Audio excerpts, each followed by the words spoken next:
Well, hello there. How are you doing? Hopefully, you're doing just Peachman keen and jumping for joy and waving to that boy who is me, because I am a cat boy. Well, not really a cat boy, I'm just a cat, but you know, I'm a creature, and creatures are good. You know, sometimes I like to bathe and I like to get all nice and clean and fluffy and things, and it's kind of funny because sometimes what ends up happening is there's like these little beetles all over the place right now for some reason, and they're benign. There's nothing wrong with them really. They're just tiny little beetles. They're just kind of normal thing around here. Just like we get parts of the year where like we get a lot of moths, but they're just kind of hanging out. But I had to keep saving them from the shower, so now I just keep like an extra toilet paper roll, like a used one. Bonk, you say? Stab, I say.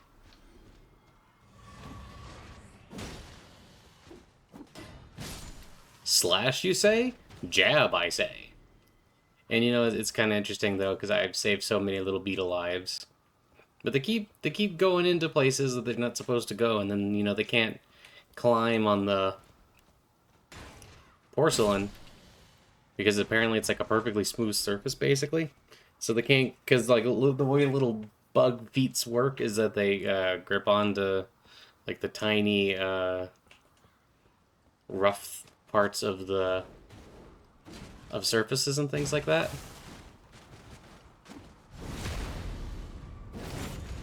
So when they got a smooth surface, they can't actually climb it. But I've saved so many beetle lives. You know, that is kind of one of the interesting things, though. Like, so to me, God is obviously present in all of her creation and things, and she is a part of all creation. So why not treat just about everything you can with a little bit of respect? And it's kind of interesting to think about that. Because you see, that means, if you think about it that way, you get to even treat people who are real butt munches with at least a little bit of humanity and dignity. You can't just run up to them and, go, what's up? Jab when they've been being bad. And believe you me, sometimes, folks, they be being bad. Like sometimes they do silly things that they shouldn't be doing. Sometimes they're just like, oh, hey, I can do whatever I want because I'm a big scary. I'm a big scary hand. And by that logic, I should be able to run around and do whatever it is I desire. That's what some people think, but I wish to disabuse them of that because I think it's just not very nice to walk around and be like, ah, yes, I can behave in any way I want. It's kind of interesting because if you really stop and think about it, like behaving nicely to one another and being, positive and things like that is ultimately beneficial for everybody, not just, the people you're being nice to.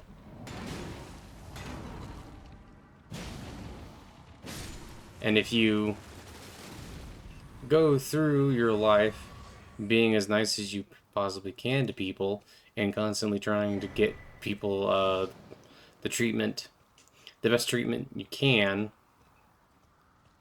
generally speaking, it's just going to be better for everybody, right? And, don't get me wrong, sometimes there's moments where you're going to have to use force and you can't always be like the nicest nice man that's ever been nice at or that's ever done the nicening. Sometimes you gotta use a little bit of force, and sometimes you gotta, to do what is right at a time, even when it's difficult, you might have to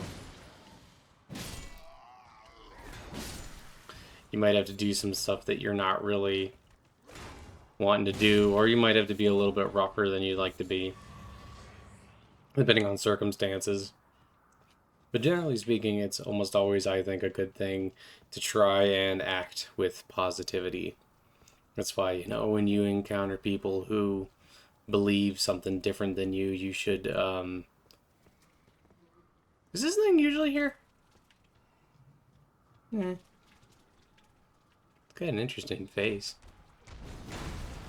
Oh, hi, how you doing?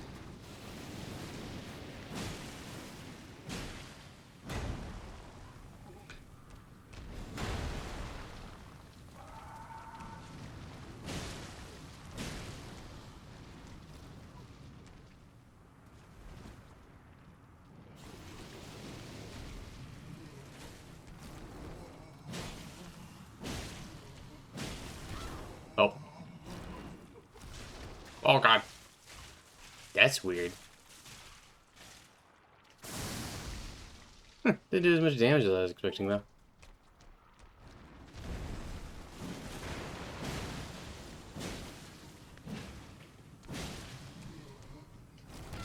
Oh, I should have dodged that. You do kind of gross things with your mouth, sir.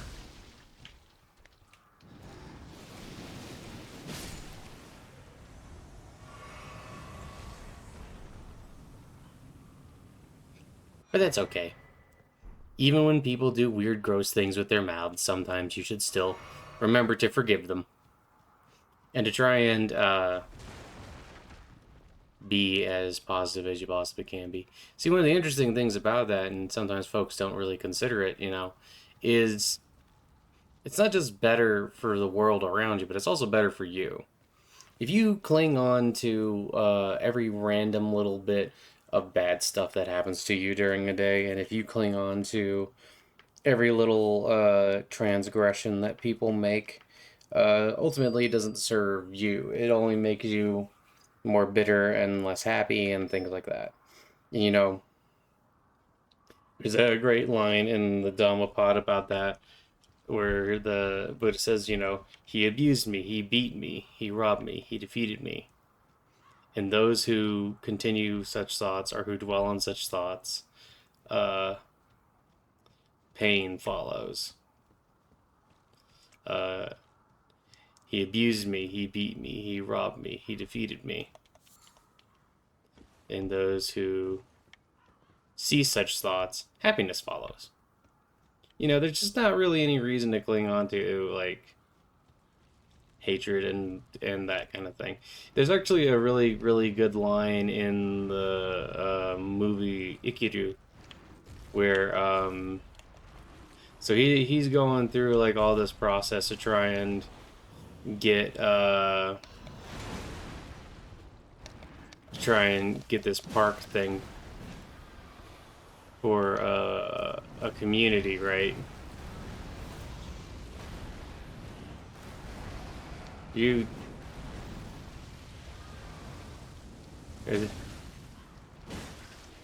and people keep giving him the runaround in like the public affairs office that he works in. Like people keep saying, "Oh, that's like a different department's problem," or you know, like that's a Parks Department problem. Hey, that's a Parks Department problem, and we're not Parks, we're public affairs. Ow! I should have moved there, but that's fine.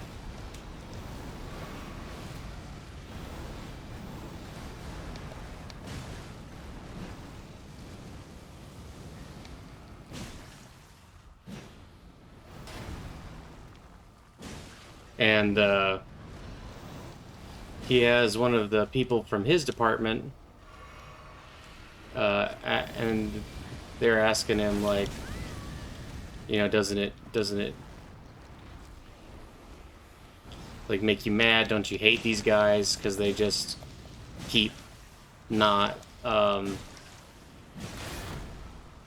keep not listening to you and they're just giving you the runaround. They really don't respect you. And he's like, I don't have time for hatred.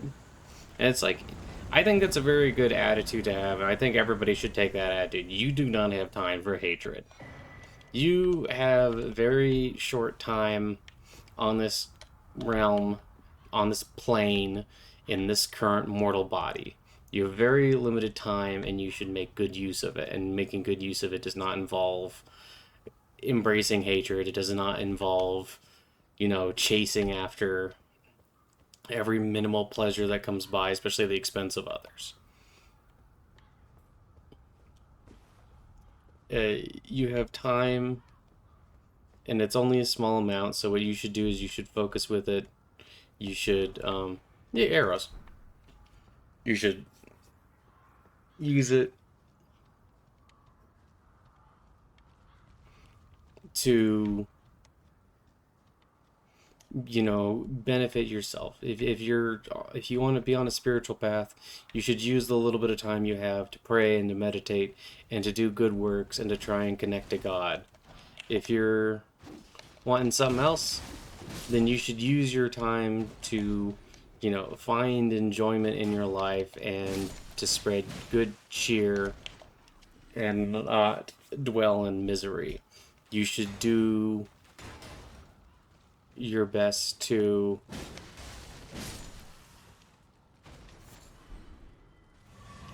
bye-bye. You should do your best to come about with that sort of thing and to try your best to live in accordance with your own values and to live in accordance with harmony as much as you can. There is this state of existence that kind of acknowledges the paradoxical unity that existence is, where there is so much good in existence, but there's also so much that we might consider bad in existence.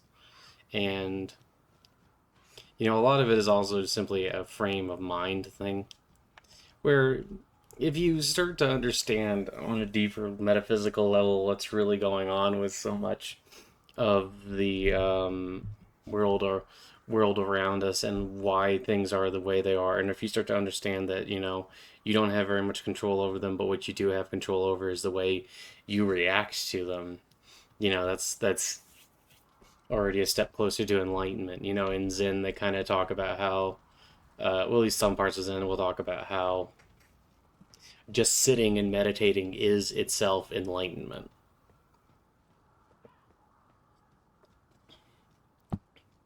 It's engaging and then working with that goal and understanding that, God is ever present and that we're the ones who are constantly being derailed, and we're the ones that are choosing to be derailed and allowing ourselves to, dwell in misery, or to look at things and be like, that's evil or that's good, and things like that.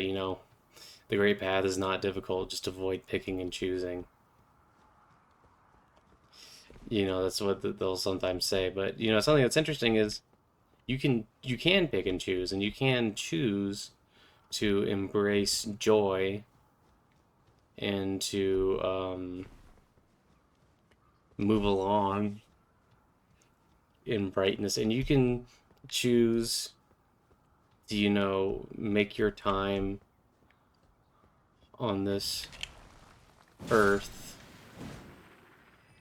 one where you're attempting to do things that are worthwhile, where you're not wasting time with hatred, where you're not wasting time on pointless anger. That's kind of one of the things. And I understand anger can, in some senses, sometimes be a catalyst for growth and change. But in a lot of cases, your best option is to not hold on to anger, really. Because to me, it seems that even if you don't really believe in the spiritual, metaphysical realities out there, you'd have to acknowledge that being miserable all the time does not seem like it's worth it. People will also tell you things like, oh, being sad is just a part of life. And it's like, I guess. But it doesn't necessarily have to be, and it certainly doesn't have to be anywhere near as sour as it sometimes is for people when people cling to When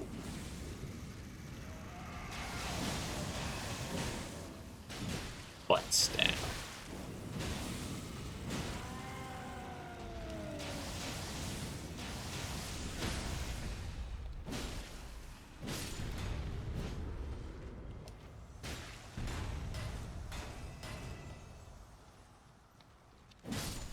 Anytime you wanted to stop, bud. I got so many arrows in me. But that's the thing, is that we should try to let go of greed, hatred, and delusion as much as we possibly can. And we definitely shouldn't cling on to them. And, you know, that's kind of the interesting thing, is sometimes people say, oh, I want to get rid of my greed, or I want to get rid of my hatred, or whatever, but it's like, then they put no effort into it. It's like, oh, well, it didn't instantly happen when I said one prayer, so, you know, that must mean that it's not actually going to happen at all. It's kind of funny. I've seen a decent number of people who will do that sort of thing, or say that sort of thing, and then when you ask them, well, okay, well, what effort did you make towards, you know, getting over these things that you don't like within yourself? Like half the time, it's just like, oh, I didn't want to break the whole table. Whatever. Hello, you have a big wheel.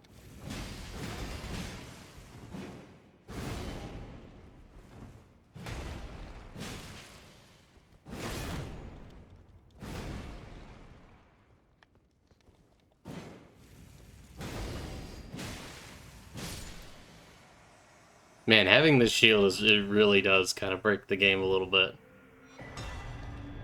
Thanks for the wheel. But yeah, you know, or like, you know, like, that's kind of the thing, is you gotta understand that it's very much worth it to go on this little. Aren't you precocious? We're fascinating. So, about the burden, if you have, rise with us. Your decision is now you belong. The drawing room. I am Tanith. I'm not actually joining your family. I'm mostly just here to kill the snake guy, and then I'm gonna.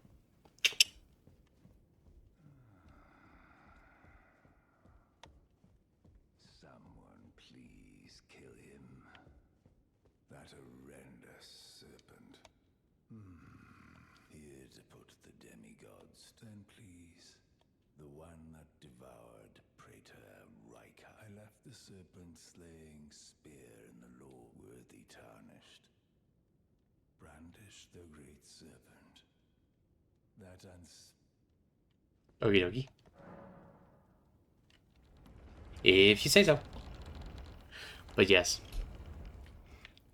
And you know what's really worth focusing on is it's really worth focusing on God, as well as your own happiness and your own. Again, it is a shame that I did not beckon you here with my. But I am pleased that we meet under Lady. Yes, hello, Snake Lady. And remember that it's very important to overcome those things.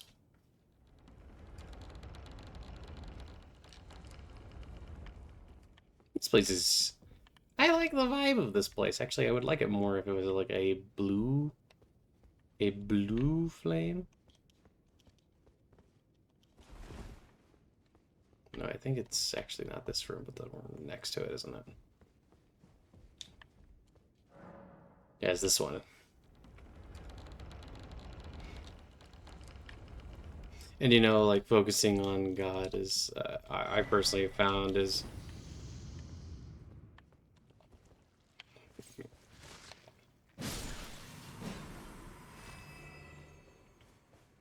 my favorite activity.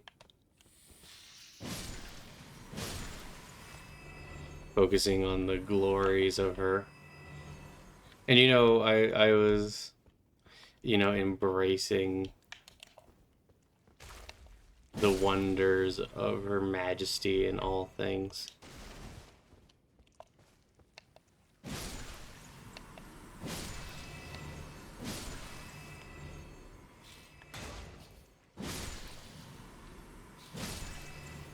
And she really is in all things. And it's important to remember that. That she is always there. Even in those strange things that we don't understand. And even in those moments of disorder that we think are so terrifying. But the truth is... Wait, no, I already tried that one. But the truth is that she is ever present and that we can draw on her. You know, when if you're having a moment where you do feel like you're dwelling in hatred, you can offer up your negative emotions to her. And you could say, hey, will you consume this for me? Oh, hi. I hear you're some kind of assassin. That's neat.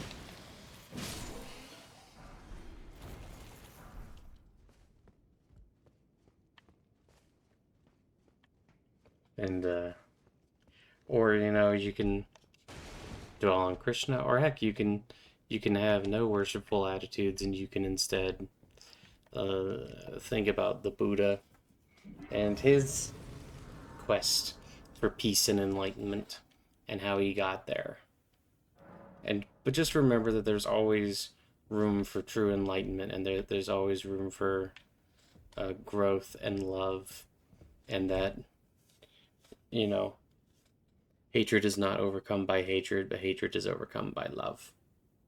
Just remember all that stuff. And I hope that my little talk here today got you thinking with your big noggin, and think about how it's not worthy to sit there and dwell on hatred.